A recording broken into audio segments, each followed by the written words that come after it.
പട്ടണത്തിൻ്റെ തിരക്കിൽ നിന്നും ഒഴിഞ്ഞുമാറിയ ഒരു ഗ്രാമം നിശീതിനിയുടെ നിശബ്ദതയിൽ നിന്നും ഉണർന്നു വരുന്നു. പട്ടണത്തിൽ നിന്നും ആ ഗ്രാമത്തെ വേർതിരിക്കാനായി ഒരു തിരശ്ശീല എന്നോണം അനർഗളമായി ഒഴുകുന്ന പുഴ.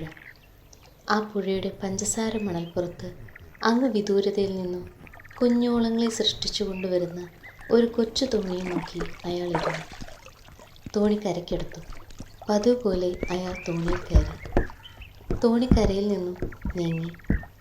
പങ്കായങ്ങൾ വെള്ളത്തിൽ ഓളങ്ങളെ സൃഷ്ടിച്ചതോടൊപ്പം വേണുവിൻ്റെ മനസ്സിലും സ്മരണകളുടെ ഓളച്ചുരുളുകൾ ഉതിർന്നു പൊങ്ങി.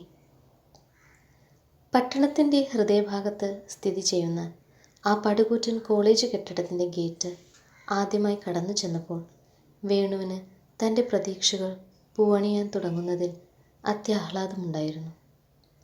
കോളേജ് തുറന്ന ദിവസം കുട്ടികൾ ക്ലാസ്സിൽ കയറി. അധ്യാപകൻ കുട്ടികളുമായി പരിചയപ്പെടുകയാണ്. ഓരോരുത്തരും അവരവരുടെ പേരും സ്ഥലവും പറഞ്ഞു. അപരിചിതരായ കുട്ടികൾ പരസ്പരം പകച്ചു നോക്കി.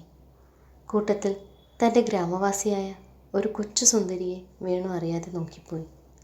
വെള്ളപ്പാവാടയും ചുവന്ന ബ്ലൗസും ധരിച്ച ആ കൊച്ചു സുന്ദരി തൻ്റെ അയൽവാസിയാണെന്നറിഞ്ഞ ദിവസം മുതൽ ലീലയും വേണുവും ഒരുമിച്ചാണ് കോളേജിൽ പോകുന്നത്. പുഴവക്കത്ത് വേണു വരുന്നതുവരെയും അവൾ കാത്തു നിൽക്കും. വേണുവും അതുപോലെ തന്നെയാണ്. കാലം ആർക്കു വേണ്ടിയും കാത്തു നിൽക്കാതെ കടന്നുപോയി. ഒപ്പം വേണുവിൻ്റെയും ലീലയുടെയും സ്നേഹബന്ധം വളർന്നു വന്നു. കോളേജിലെ കലാകാരന്മാർ അവരുടെ സ്നേഹത്തിൽ അസൂയാലുക്കളായി. സഹപാഠികളുടെ കളിയാക്കലിൽ വേണു ഭയപ്പെട്ടില്ല. നിശയുടെ നിശബ്ദതയിൽ വേണു ലീലയെക്കുറിച്ച് 100 പ്രതീക്ഷകൾ കോർത്തിണക്കി. പക്ഷേ ആ പ്രതീക്ഷകൾ സ്വപ്നങ്ങളുടെ ശവപ്പറമ്പിൽ കരിഞ്ഞു വീഴുമെന്ന് അവൻ അറിഞ്ഞിരുന്നില്ല. ഒരു ദിവസം വേണു പുഴവക്കത്ത് ലീലയും പ്രതീക്ഷ നിന്നു.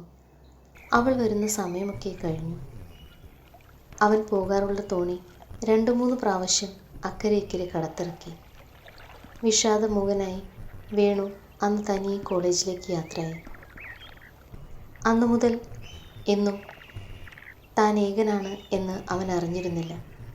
അതിനിടയിൽ എന്തും സഹിക്കാനുള്ള മനക്കരുത്തോടെ വേണു കോളേജിലേക്ക് പോകാതെ ലീലയ്ക്ക് എന്ത് സംഭവിച്ചു എന്നറിയുന്നതിനായി അവളുടെ വീട്ടിലേക്ക് പോയി. ഒരു വെള്ളത്തുണിയിൽ അവൻ്റെ പ്രിയപ്പെട്ടവൾ അന്ത്യവിശ്രമം കൊള്ളുകയാണ്. തൻ്റെ നേരെ പുഞ്ചിരി പൊഴിക്കുന്ന ആ മനോഹര മുഖം അധിക നേരം നോക്കിക്കാണുന്നതിന് മുൻപ് തന്നെ അവൻ ബോധശൂന്യനായി നിലം പതിച്ചു. അവൻ കണ്ണു തുറന്നു നോക്കിയപ്പോൾ ആ വീടും പരിസരവും ശാന്തമായിരുന്നു. എങ്ങും വിഷാദമയമായിരുന്നു. അവൻ്റെ ലീലയോടൊപ്പം അവൻ ആരോരും കാണാതെ താലോലിച്ചിരുന്ന പ്രതീക്ഷകളും ആറടി മണ്ണിൽ അന്ത്യവിശ്രമം കൊണ്ടു. അവിടെ കൂടിയിരുന്നവരിൽ നിന്നും ലീലയ്ക്ക് വയറ്റിനെന്തോ അസുഖമായിരുന്നുവെന്ന് മനസ്സിലാക്കി. വിധിയെ പഴിച്ചുകൊണ്ട് അവൻ ആ പടികളിറങ്ങി. ആ സംഭവം അവൻ്റെ ഹൃദയത്തിൽ മായാത്ത മുറിവുണ്ടാക്കി. വേണുക്കുഞ്ഞേ, ഇറങ്ങുന്നില്ലേ? തോണിക്കാരൻ വിളിച്ചു ചോദിച്ചപ്പോഴാണ് വേണു ചിന്തയിൽ നിന്നും ഞെട്ടിയുണർന്നത്. അവൻ്റെ കണ്ണുകളിൽ നിന്നും ചൂടുള്ള 2 കണ്ണുനീർ ലീല ഇരിക്കാറുള്ള സ്ഥലത്ത് അടർന്നു വീണു. അവൻ തോണിയിൽ നിന്നും കരയ്ക്കിറങ്ങുന്നതിന് മുൻപ് തന്നെ ഒരു കുളിർക്കാറ്റ് അവനെ ആശ്ലേഷിച്ചു കടന്നുപോയി.